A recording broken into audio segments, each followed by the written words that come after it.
Hola, muy buenas tardes. Les saludo con mucho gusto a través de las redes sociales del Instituto Cultural y la Feria Nacional del Libro de León. Ahora, el día de hoy con un tema, un invitado bastante interesante a partir de una nueva obra, una novela, El rastro de los cuerpos, de José Miguel Tomacena, que bueno, finalmente José Miguel ha planteado una historia del día a día en México, de lo que hemos vivido durante los últimos años, de una manera excepcional, con bastantes rasgos interesantes.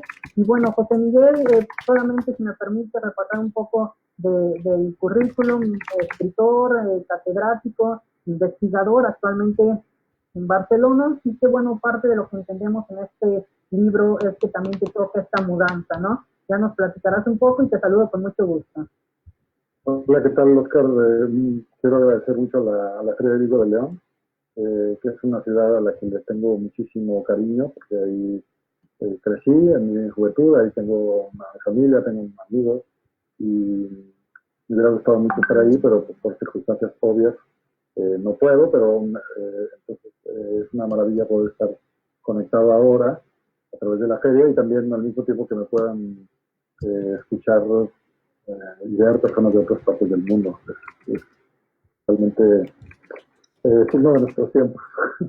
Sí, es una maravilla, que en el marco del Día Mundial del Libro, digo, el día de ayer, ahora nos toca trasladarlo a hoy, y también la situación de la Feria del Libro que nos permita seguir con estos diálogos. El día de hoy, José Miguel, con el tema del rastro de los cuerpos, un libro publicado por El Salvo a manera de novela, y que bueno, yo te comentaba mi caso particular, ayer por la noche lo terminé, me dejó ahí con varias preguntas rondando la cabeza, y ¿quieres platicar un poco de manera general cómo podemos encontrar este libro, de qué manera lo podemos encarar, leerlo, en qué momento considerarías quizá el adecuado?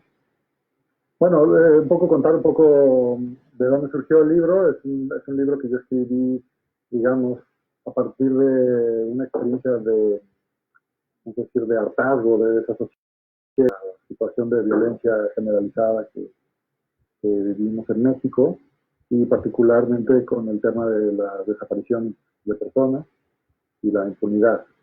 Y entonces, a partir de esta situación, yo empecé a escribir la novela sin saber muy bien hacia dónde terminaría yendo.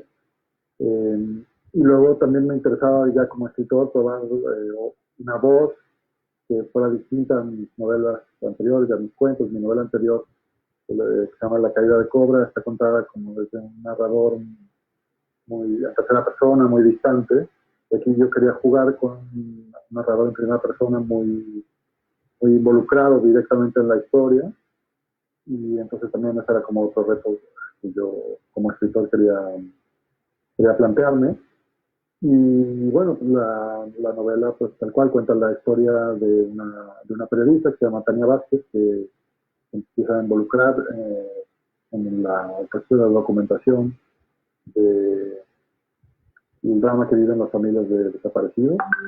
Y bueno, este compromiso político, profesional con las víctimas, la va orillando a situaciones de mucho riesgo y a unas como posiciones de mucha vulnerabilidad.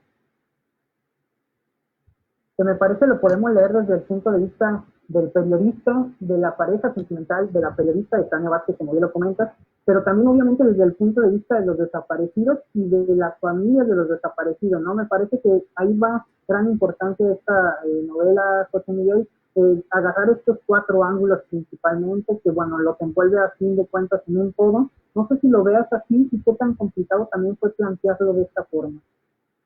Bueno, tal cual, esas son como las aristas que a mí me interesaba, y yo creo que el nexo, lo que une a muchas de estas historias es la vivencia familiar, ¿no? Digamos, la experiencia de la familia, de la familia de Tania. Pues la historia está contada desde el punto de vista de su pareja, de su esposo, y tienen un hijo pequeño, y esta dimensión familiar será muy importante para el narrador y para las decisiones que toma a la medida que le suceden ciertas cosas a su esposa y a él, ¿no?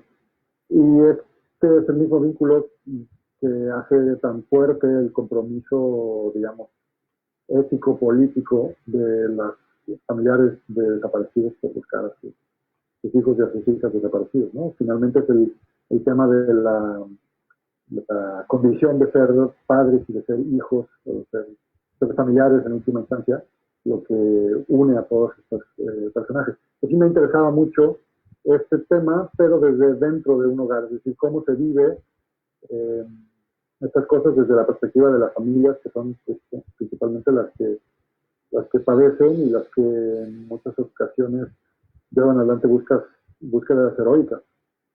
Que también ahí en el caso de la cuestión del género, ¿no? Ya lo platicábamos un poco, pero normalmente en estos colectivos de búsqueda vemos a señoras, a mujeres, incluso algunas con enfermedades, batallando un poco la vida también en el aspecto económico y que son las que finalmente encaran en primera instancia la búsqueda de sus hijos desaparecidos en muchos de los casos. Por ahí el rol del hombre pues llega a ser diferente, incluso en la historia sin dejar mucho, bueno, más bien dejando mucho la imaginación para no hacer spoilers, pero pues también se narra el caso de una persona que ni siquiera vive por ahí con la familia, no está fuera del país y me parece también un tema interesante. Ante ello, también lo ves así la cuestión del género.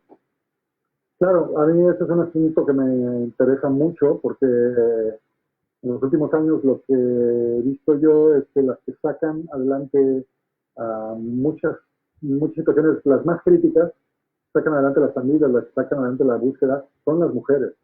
Es decir, México es un país sostenido por mujeres con una capacidad de resistencia y una capacidad de ternura y una capacidad digamos, de estar ahí pues, impresionante, ¿no? Y los hombres eh, nos quedamos atrás, ¿no?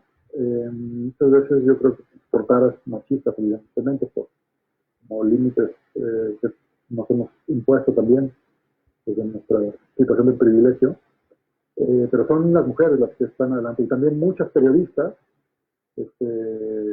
muy fuertes en México son las que están haciendo la chamba, ¿no? Y entonces la novela de hecho está dedicada a las madres desaparecidos, a, a las periodistas de a pie, que es un colectivo de periodistas que están comprometidos mucho con estas familias, y también a Alicia Calderón, que es mi esposa, y el documentalista también ha estado involucrado en esto. En ese sentido, José Miguel, ¿cómo crees que encaja la novela junto a otras? Por ejemplo, el caso de Fernanda Melchor, que por ahí ha publicado algo, el caso de Marcela Turati también. ¿Cómo crees que encaja en ese rubro o tipo de novela, tipo de documento que, bueno, actualmente pues es quizá de las cosas que más leemos los mexicanos por la situación de que es lo más real que tenemos? Claro, bueno, esta es un poco la situación que estamos viviendo. La vieja frase de Cristina Pacheco, aquí nos tocó vivir, ¿no? Es decir, ahí esto es nuestra situación. Y bueno, y como bien dices, hay excelentes escritoras y periodistas que están contando estas historias de un modo súper destacado, ¿no? Súper destacado. Mencionabas a Marcela Turati, está Daniela Pastrana, está Daniela Rea, está, bueno, en fin, muchísimas, ¿no? Lidia Cacho, por ejemplo, que ahora está exiliada porque precisamente el Estado desde hace años no ha podido garantizarle las condiciones de seguridad mínimas para que ella pueda ejercer su trabajo.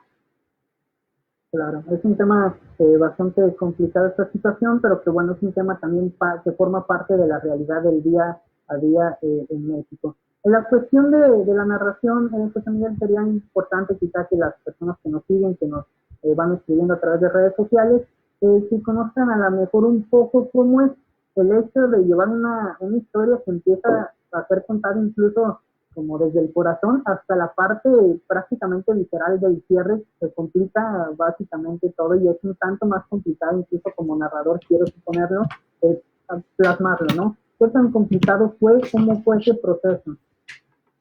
Bueno, es que ya he contado indirectamente que es la historia de una periodista que se va involucrando con los los familiares de los desaparecidos, pero es también una historia de amor, la historia de una pareja. Se cuenta un poco el arco de cómo se enamoraron, se conocieron, y se conocieron también en una redacción periodística. Entonces, en ese sentido también otra dimensión es como un canto de amor al periodismo, a esas redacciones enormes que están en vías de extinción, porque ahora todos trabajamos con nuestros laptops. La situación actual de confinamiento es una versión muy extrema, pero ya hace ya muchos años los periodistas trabajamos en red, no necesariamente en nuestras grandes redacciones. No, pero me he desviado un poco. Suele pasar. Es parte también de la nostalgia eso. Exacto. Y bueno, es una historia de amor y es una historia desde el corazón del narrador. Y a mí me interesaba empezar lentamente contando esta historia de amor, para que después se comprenda pues cómo va cambiando esta voz en la medida que le van sucediendo cosas, y pues es la transformación que se ve obligado a sufrir. ¿Crees que eso también puede llegar a funcionar, a hacer que más personas se empaticen con la causa? Sobre todo porque normalmente cuando se habla de desaparecidos en México se habla desde el ángulo periodístico o desde el ángulo de las asociaciones o por ahí partes oficiales.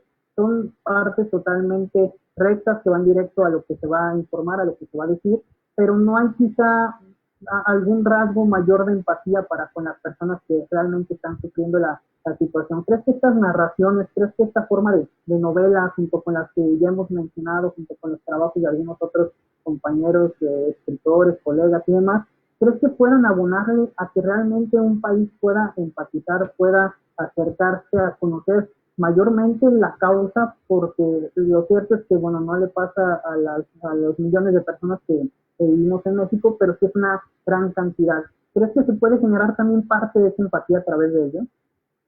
Pues es mi intención. O sea, yo creo que en general la literatura lo que puede proveer o lo que nos da es precisamente como una comprensión emocional de distintos aspectos de la vida, de la realidad, de vidas que no hemos vivido directamente, y la posibilidad pues sí, al imaginar y al situarnos en la perspectiva de personajes imaginarios, pues a ensanchar nuestra perspectiva vital y aprender cosas, ¿no? Es la gran cosa que hace la literatura y la imaginación. En ese sentido, pues sí, era el gran reto de cómo llevar muchas de estas historias que hemos leído en los periódicos muchísimas veces, cómo llevarlas al territorio de la ficción, y bueno, espero que provoque esta empatía, y por eso reitero también esto que decía hace rato, que es para mí la importancia de contarlo desde la perspectiva de una familia, ¿no? Desde el núcleo íntimo, desde la intimidad de una familia, porque precisamente eso puede permitir establecer puentes como más humanos, más cercanos con los lectores, y entender pues un poquito del infierno que viven nuestras familias. Sí, claro, es parte de ello. Y quizás también una de las preguntas que incluso por ahí la comentabas muy bien, el qué podríamos haber hecho, ¿no? Esa pregunta que repites en la novela, en el libro. A ti, cuando planteaste esto, ¿qué pensabas, José Miguel? ¿Cómo te dejaba esta pregunta que pareciera quizá una de las partes más fuertes por lo que te puede dejar pensando?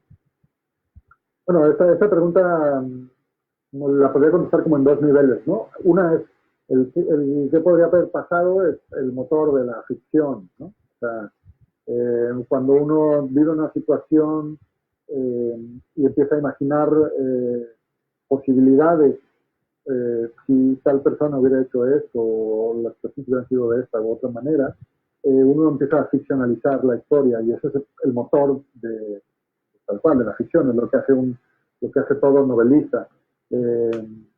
Ahora, por ejemplo, a partir del confinamiento, estamos experimentando cómo algunas de esas preguntas que interpretábamos como de ciencia ficción o como distópicas, ¿qué pasaría si hubiera un virus y que lo consumíamos en el cine de ciencia ficción o videojuegos o cosas así? Pues de pronto resulta que son realistas, ¿no? Entonces, porque la realidad tiene sus caprichos. Entonces, en el nivel de la creación, pues eso, o sea, esta novela fue tal cual, un constante preguntarme qué podría pasar, qué pasaría si después fueran así, qué pasaría si las cosas se dieran así. Pues es un juego como de imaginar distintas posibilidades de mí mismo y de las circunstancias que yo vivía. Y luego, en otro nivel, al personaje que narra la historia, pues esa es una de las preguntas que la atormentan, ¿no? Es un personaje que queda atrapado en las decisiones que tomó o que no tomó, y esto también me parece que es un material muy rico para la literatura, porque eh, finalmente me interesaba hablar también de estas preguntas, estas sensación de impotencia o de culpa que tienen los supervivientes, ¿no? Esta sensación de que quizá pudieron haber hecho algo y cómo esto puede atormentarlos mucho.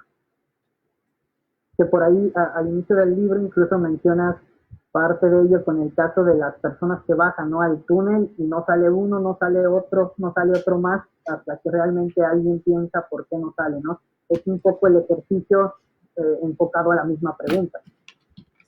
Exactamente. Esta anécdota que no le he hecho perder a la gente que no haya leído la novela, no les he hecho perder demasiado. El narrador cuenta una historia de unos obreros que caen están haciendo unos trabajos en un subterráneo y de pronto ya no sale. Entonces los compañeros bajan a ayudarlo y entonces el que bajó a rescatarlo pues ya tampoco puede salir. Y luego hay un tercero que baja y tampoco sale. Hasta que llega un momento en el que ya no puede salir. ¿Sí? Y entonces es muy duro experimentar eh, el decir yo ya no puedo bajar, ¿no? Porque probablemente otra parte de nosotros diría, bueno, pues que egoísta o estas cosas. Entonces, estas contradicciones eran las que yo quería explorar. Sí, es parte del dilema. También, si me permites complementar un poco con la información que tenemos en México, José Miguel, por ahí el último informe de 2019 señalaba cerca de 60,000 personas desaparecidas en México bajo esta condición a través de la Comisión Nacional de Búsqueda, que es una comisión incluso que se ha creado específicamente para ello. También, bueno, parte de ello radica en los huecos que todavía incluso tiene las leyes a nivel federal, a nivel nacional, para precisamente mejorar todas estas búsquedas. Hemos tenido históricamente en México diversos casos, por ahí el caso de los jóvenes de Ayotzinapa, quizá uno de los más conocidos por ahí, pero bueno, así como ese hay suficientes. ¿Cómo crees que finalmente la novela también hace honor a todas estas personas, pues en nivel dentro de estas 60,000 personas que actualmente se pudieran establecer dentro de los datos, pero sobre todo también a las personas que quizá no cobran un sentido en el dato, que existen, que estuvieron y que ahora, bueno, representan por ahí parte de la memoria colectiva? Bueno, claro, a mí me parece que esta es como una lucha como cívica que tenemos que hacer todos los ciudadanos, que es muy complicado, que es como la de precisamente darle dimensión humana a aquellos fenómenos que se empiezan a contar como estadísticas, como números, ¿no? En México llevamos mucho tiempo contando muertos, contando desaparecidos, y es muy paradójico porque por un lado es importante contar para tener una dimensión de la tragedia, pero al mismo tiempo el puro hecho de contar eh, tiende a reducir a las personas a una abstracción, ¿no? a un número, y en ese sentido como deshumaniza. Este es un problema pues, muy grande. Ahora lo estamos viendo también España con el tema de las personas que han muerto por el COVID-19. O sea, hay todos los días un recuento de cuántas personas mueren y es espantoso. Como hoy han muerto 960 personas. O sea, ¿qué significa eso en términos humanos, no? ¿Qué significa, o sea, la cantidad de historias que hay ahí, ¿no? Entonces, pero por otro lado, si contáramos cada una de ellas, nos volveríamos locos. O sea, es muy complicado. Entonces, pues yo he intentado hacer esto. Hay otras personas en México que, por ejemplo, bordan los nombres de las personas asesinadas y desaparecidas en pañuelos. Y esto desde hace muchos años es como un acto político que me parece bellísimo y terrible, ¿no? Es decir, el acto de bordar el nombre de cada persona y cómo fue asesinada o desaparecida, y se convierte como en testimonio de la memoria colectiva. Y después me ha tocado ver estos pañuelos expuestos en distintas ciudades, y cuando tienes el golpe de todos esos pañuelos, es, es, es realmente muy, muy fuerte. Y en literatura hay dos casos que para mí son como unos referentes de esto. El primero es el libro de Los huesos en el desierto, de Sergio González Rodríguez, que documentó los casos de asesinatos de mujeres en Ciudad Juárez. Y lo que hizo González Rodríguez con una prosa como de cirujano, fue simplemente describir eh, cómo había aparecido cada una de las mujeres que había sido asesinada, y describir de un modo muy sucinto y muy crudo cómo estaba cada una de esas mujeres, ¿no? Fulana de tal apareció en tal lugar, tal día, la habían violado, la habían torturado, es decir, una descripción así. Y el efecto que produce es terrible. Además empieza con 3 puntos suspensivos y termina con 3 puntos suspensivos. Entonces, es un procedimiento que le da nombre a cada una, pero al mismo tiempo produce este acto de la acumulación, ¿no? Tú empiezas a decir, ya no quiero leer más, pero al mismo tiempo dices, bueno, pues es que si dejo de leer, soy cómplice un poco de la sensibilidad. No, no. Mi, mi mínimo compromiso como lector es leer lo que les pasó, ¿no? Para hacerme cargo. Y después, Roberto Bolaño, que está muy interesado en este caso, habló con González Rodríguez. Esto me lo contó Sergio porque le pregunté una vez, eh, esto me quedó muy impactado. Bolaño le hablaba por teléfono. ¿Verdad? Sí, sí, totalmente. Y Bolaño le hablaba por teléfono y le preguntaba, y entonces y hablaban de esto, y Bolaño copió ese procedimiento en 2676, en la parte de los crímenes, donde también hace lo mismo, va enumerando los casos de las mujeres, más que Bolaño le da un poco de sofisticación novelesca e introduce personajes periodistas que van investigando cosas y siguiendo pistas que no llevan a ningún lado. Entre ellos aparece un periodista que se llama Sergio González, que está investigando los asesinatos de las mujeres, y al que le ponen una madriza a unos judiciales y lo dejan medio muerto, cosa que le pasó a Sergio González Madrid.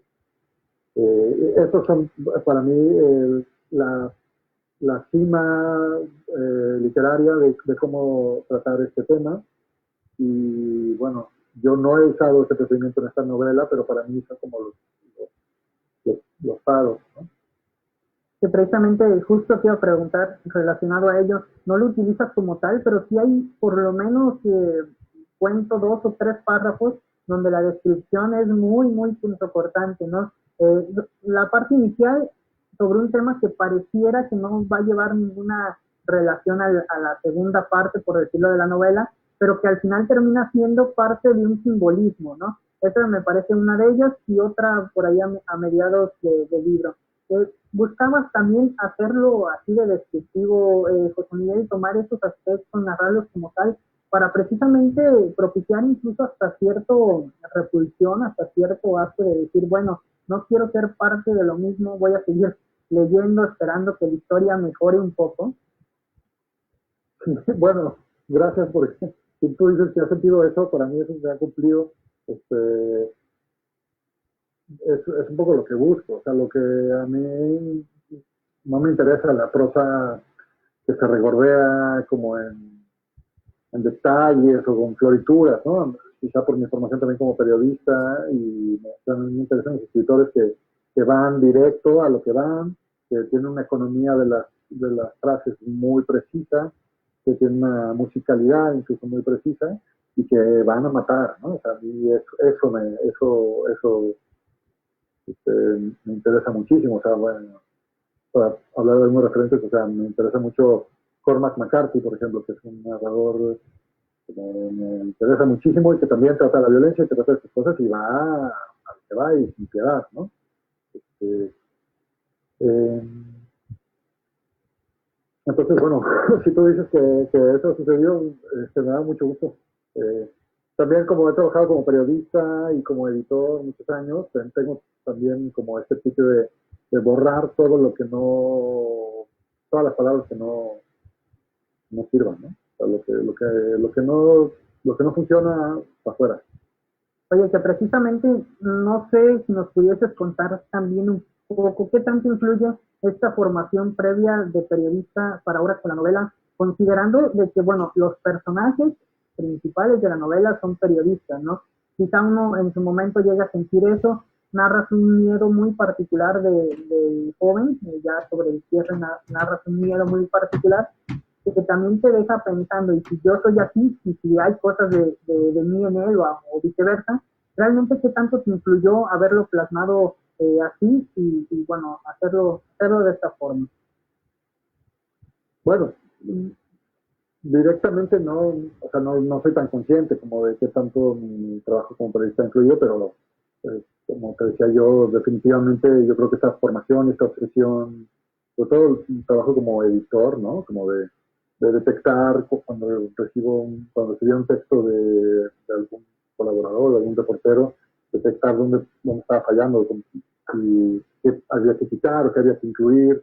Eso para mí ha sido como muy importante. Y de hecho yo me metí a trabajar en periódico cuando terminé la carrera de estudios de filosofía, como creyendo que el trabajo en una redacción me iba a ayudar a ser escritor, pero pues no, resultó que el periodismo tiene es fascinante en sí mismo, tiene su propia dinámica y eso fue lo que me pasó y que entonces el trabajo para ser un escritor pues era como horas extra, ¿no? O sea, en la redacción pues nadie se hace escritor así en sí mismo, ¿no? Tienes que trabajar mucho después.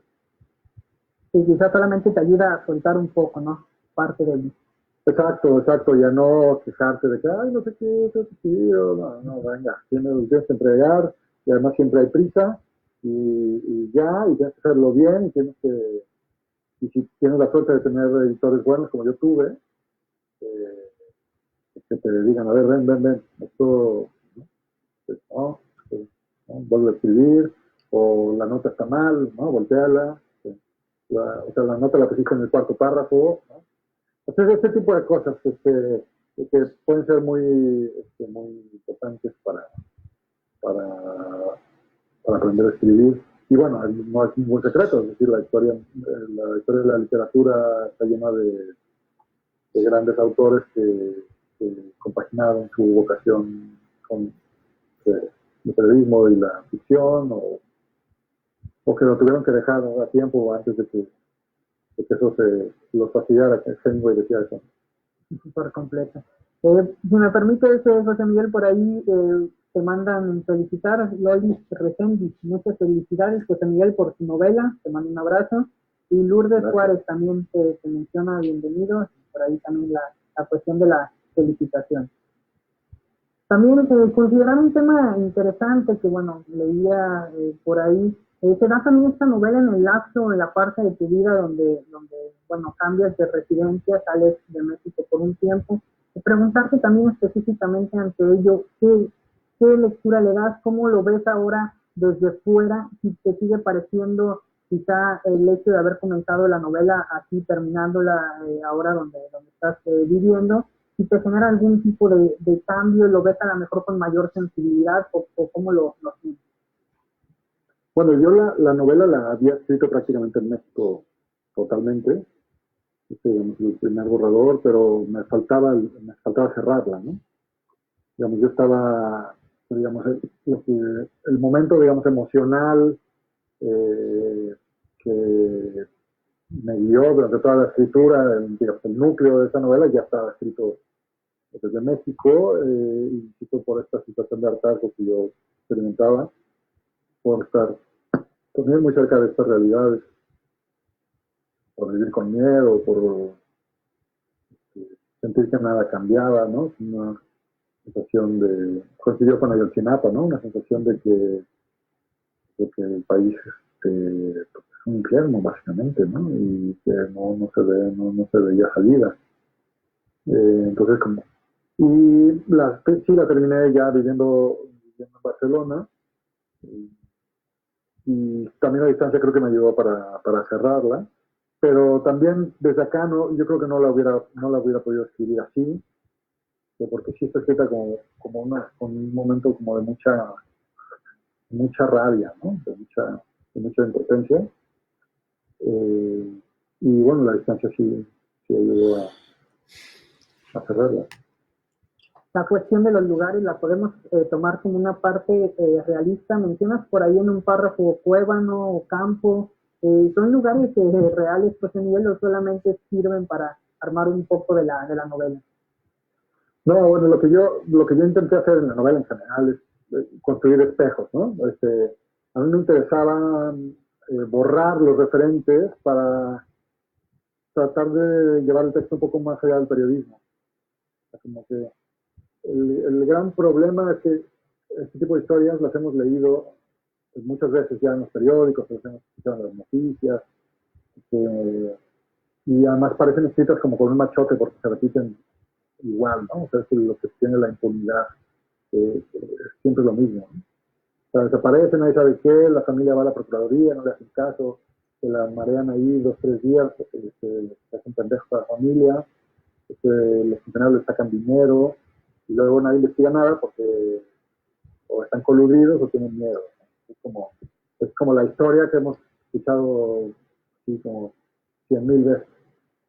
Entonces, yo sabía que los lectores de México tendrían eso, entonces me interesaba tratar de borrar los referentes directos, para que ellos pudieran interpretar o llenar como los huecos ahí, pero también para que los lectores de otros países pudieran leerla bien, y los lectores del futuro también. O sea, yo sí he pensado que me gustaría que, no sé, cuando mis hijos crezcan, lean esta novela, y ellos no tendrán muchas referencias, hay muchos guiños ahí que aparecen, ¿no? Y entonces uno de los modos como hice, pues sí, en efecto aparece Cueva, ¿no? Evidentemente el modo como Ibargüengocha nombraba Guanajuato. Sí, aparecen, lo que hice fue nombrar muchas partes de México como han nombrado otros escritores otras partes de México ficticios, ¿no? Está Ibargüengocha, pero hay otros guiños ahí sutiles que por supuesto que no voy a revelar en este momento, porque parte del juego de los escritores es sembrar estos como huevitos de Pascua, dicen los en inglés, ¿no? Easter eggs, como estos huevitos de Pascua para que alguien por ahí encuentre esas perlitas escondidas, pero sí hay varios guiños ahí. Oye, nos preguntan a través de redes sociales, Katia Milo, pregunta que el mundo que narras genera a la vez sentimientos de admiración, angustia y fascinación. ¿Cómo sale el autor de ese espacio imaginario, entre comillas, para poder vivir? ¿Cómo lo haces tú? Bueno, saludos a Katia, muchas gracias y un beso. Bueno, pues es que supongo que es lo que hacemos siempre los escritores, o sea, vivimos como una neurosis muy peculiar, porque a veces vivimos como en realidad paralela, ¿no? O sea, tú haces las cosas que tienes que hacer todo el día, pero sobre todo si estás escribiendo una novela, siempre hay como que la cabeza al mismo tiempo está resolviendo otros temas, ¿no? Y eso puede durar años. Y, y por eso a veces también en nuestras familias o amigos parece que no estamos haciendo nada, ¿no? Porque estás, no sé, echado en un sofá o haciendo algo, ¿no? Pensando, o incluso leyendo otro, pero incluso cuando estás leyendo, todo lo que lees es la historia que estás leyendo, pero siempre en diálogo con esta otra cosa que tienes ahí, ¿no? Ahora me pasa a mí eso, pero con una tesis doctoral que estoy haciendo con esa cosa, me la quiero sacar de encima, eh, pero sí, la novela funciona así.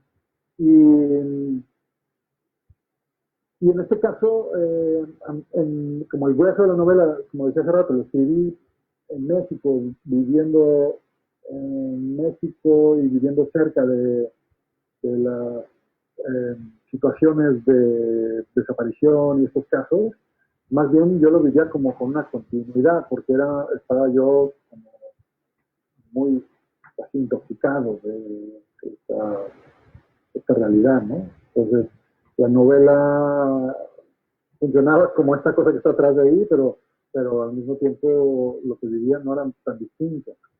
Y, y así lo viví. Y sigue siendo una novela para mí difícil de leer, de hecho no me gusta leerla. No me gusta leer en general lo que ya he escrito, pero no, o sea, no es algo que yo tenía que decir, que tengo la impresión de que ya lo dije y ahora le corresponde a los lectores leerlo un poco como está pasando ahora contigo, Oscar, que es como vivirlo desde sus propias realidades, ¿no? Y eso es también muy emocionante como autor. También comentarte, bueno, Iñaki Guerrero dice que te manda un fuerte abrazo y felicitaciones a los organizadores y colaboradores de la FENAL, la Feria Nacional del Libro, que bueno, ya prácticamente es feria internacional. También el caso de Daniel Melendres, que bueno, nos comenta, felicidades y mucho éxito con la obra, igual que Raúl Sánchez Alba, te mandan saludos. También, bueno, por ahí comentarte, preguntarte, ahora que estás en Barcelona como tal, ¿crees que, por ejemplo, si tú le das la obra a una persona que radica allá, que ha vivido toda su vida en Barcelona, que quizás se liga un poco con lo que comentabas, te entrega la obra, le pides que te lea, ¿crees que genera el panorama actual de México o el panorama de hace algunos años? ¿Cómo lo percibes? Pues fíjate que sí, hay algunas personas que lo han leído acá, o sea, sí ya he tenido lectores y lectoras de España, de Brasil, de otros países, y en general les ha gustado, les ha conmovido. Por ahí debe haber alguien en los chats, no sé si alguien quiere, manifiéstense, porque algunos amigos y amigas españoles me dijeron que iban a conectar. Este, eh, Pues sí, la satisfacción que tengo es que precisamente a pesar de que hay como referencias locales que no se entienden, la historia eh, sigue siendo importante y significativa para estas personas. Y también porque se ocupa de un tema que quizá con menos detalle, pero que también ha ocupado la espacio en la prensa internacional. Es decir, eh, por desgracia, en todo el mundo se sabe que en México estamos pasando por una crisis de derechos humanos muy grave y bueno, pues la gente sabe eso y entonces puede conectar con esa idea, ¿no?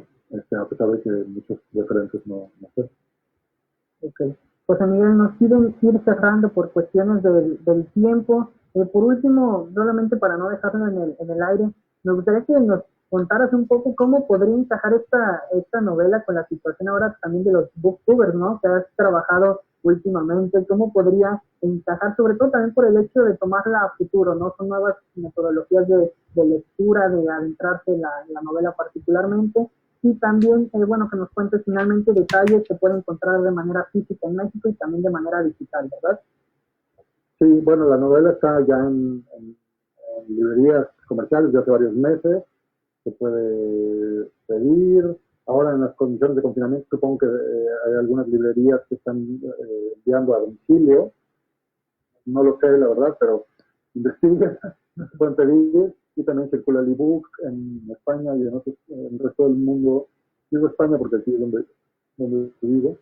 Está solamente en electrónico, pero también es una vía de acceso muy importante para el libro ahora, ¿no? En las condiciones en las que estamos.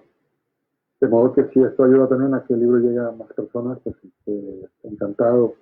Y respecto a los booktubers, que como decía, bueno, mi tema de investigación doctoral, que estoy ya concluyendo, son los booktubers. He hecho una etnografía sobre prácticas de producción y de consumo. Y en principio no tienen relación, es decir, yo en parte me metí a este tema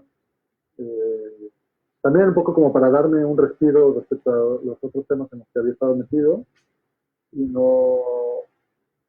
pues no tienen conexión.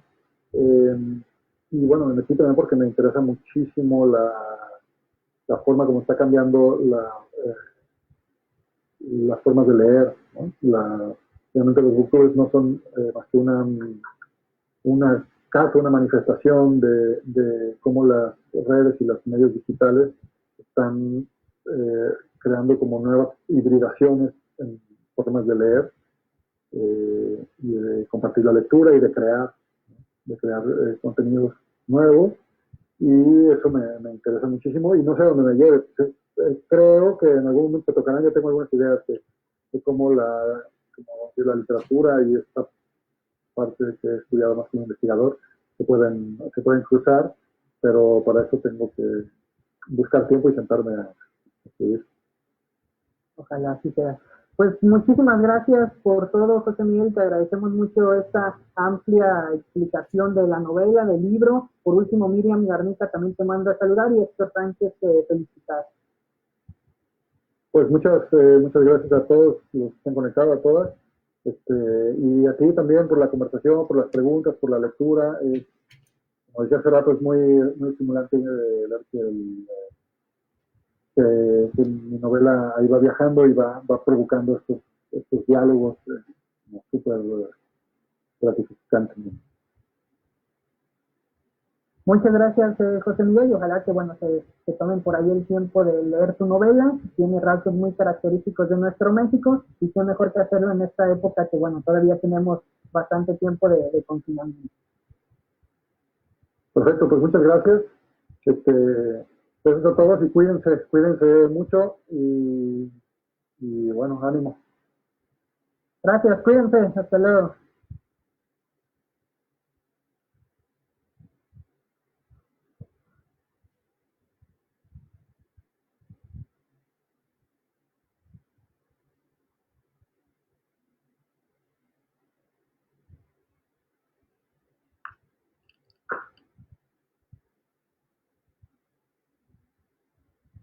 Creo que ya se desconectó José Miguel ahí.